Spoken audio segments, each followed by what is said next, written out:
का सुना हाई घर के काम उम ना हमरा से ना होई हो। तू ना करबू तो दूसर के करे आई। उ कहा ना अपने नैहरे में हम कुछ ना कर रहनी ना। हाँ तू नैहरे में हम जानता नहीं राजकुमारी बन के रही। सुना सुना बा घरवा के काम हमके भारी बुझाला।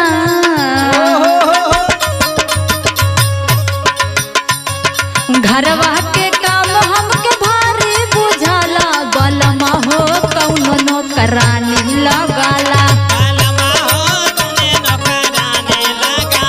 सुनला हाँ सुनत है। अब तू सुना बोला करबू ना काम अगर सुना ताड़ प्यारी। करबू ना काम अगर सुना ताड़ प्यारी। बदनिया में धरी 70 बीमारी।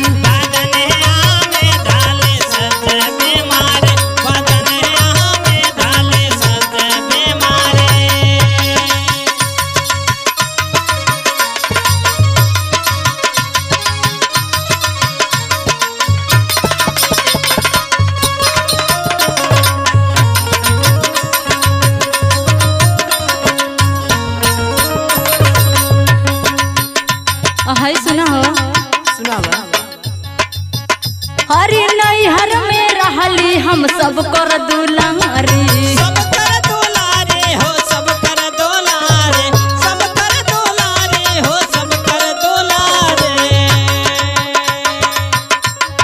करब ना काम राजा हई सुकुआरी।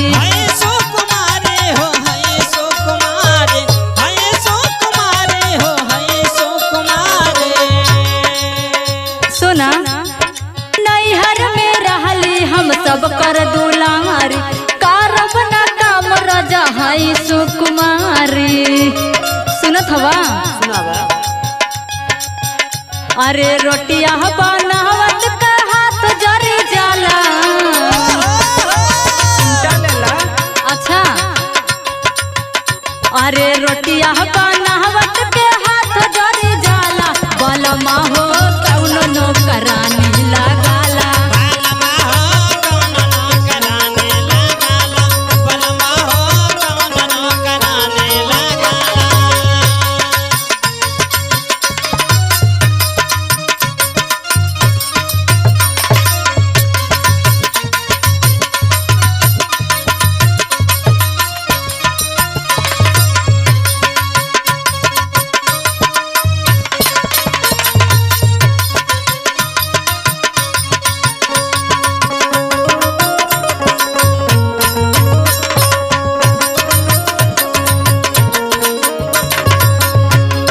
सुना बोला अरे करही में काम देह रहेला फरहर।